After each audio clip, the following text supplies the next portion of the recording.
আজকে আমরা দেখব আরো একটি প্রশ্ন, যেখানে অষ্টম শ্রেণী ইতিহাস প্রশ্ন 2025, পূর্ণমান 30, সময় রয়েছে 60 মিনিট। সঠিক উত্তরটি পূর্ণবাক্যে লেখো। 4টি বলা রয়েছে। 1 গুণ 4।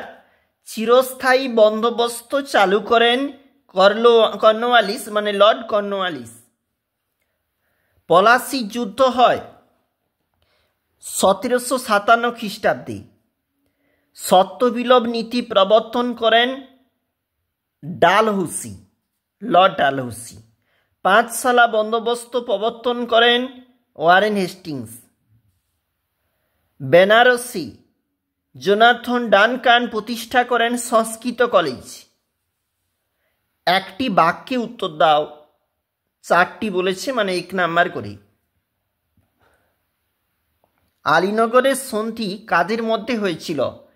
দেখো, যেখানে ব্রিটিশ ইস্ট ইন্ডিয়া কোম্পানি এবং নবাব সিরাজউদ্দৌলার মধ্যে হয়েছিল।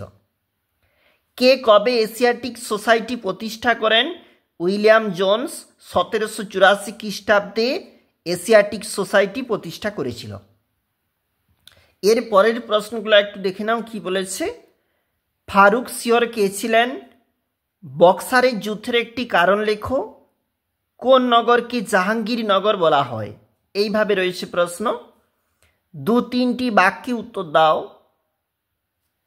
পলাশীর লুণ্ঠন কাকে বলে? এটা রয়েছে। এরপরে যে প্রশ্ন রয়েছে দেখো, সম্পদের বহির্গমন কাকে বলে? দ্বৈত শাসন ব্যবস্থা বলতে কি বোঝো? সত্য বিলোপ নীতি কি? ক্ষমতাহীন দায়িত্ব বলতে কি বোঝো? 4-5টি বাক্যে প্রশ্নের উত্তর দাও 2টি, মানে এগুলা 3 নাম্বার করে। টিকা লেখো ফারুক সিওরের ফরমান। 76-এর মনন্তর কেন হয়েছিল? অন্ধকূপ হত্যা বলতে কি বোঝো? এর পরের প্রশ্ন, 7-8টি বাক্যে উত্তর দাও। 2টি বলা রয়েছে, মানে 5 নাম্বার করে। শাসক হিসাবে লর্ড বেন্টিং গুরুত্বপূর্ণ যে পদক্ষেপগুলি সেগুলি বিবৃত করো। অধীনতামূলক মিত্রতা নীতি সম্পর্কে লেখো। পলাশী যুদ্ধের কারণগুলি লেখো। মোগল সাম্রাজ্যের পতনে কোন কারণটি তুমি বেশি গুরুত্বপূর্ণ বলে মনে করো সেটাকে ব্যাখ্যা করো। অবশ্যই গুরুত্বপূর্ণ রয়েছে প্রতিটি প্রশ্ন। এখন আমরা দেখছিলাম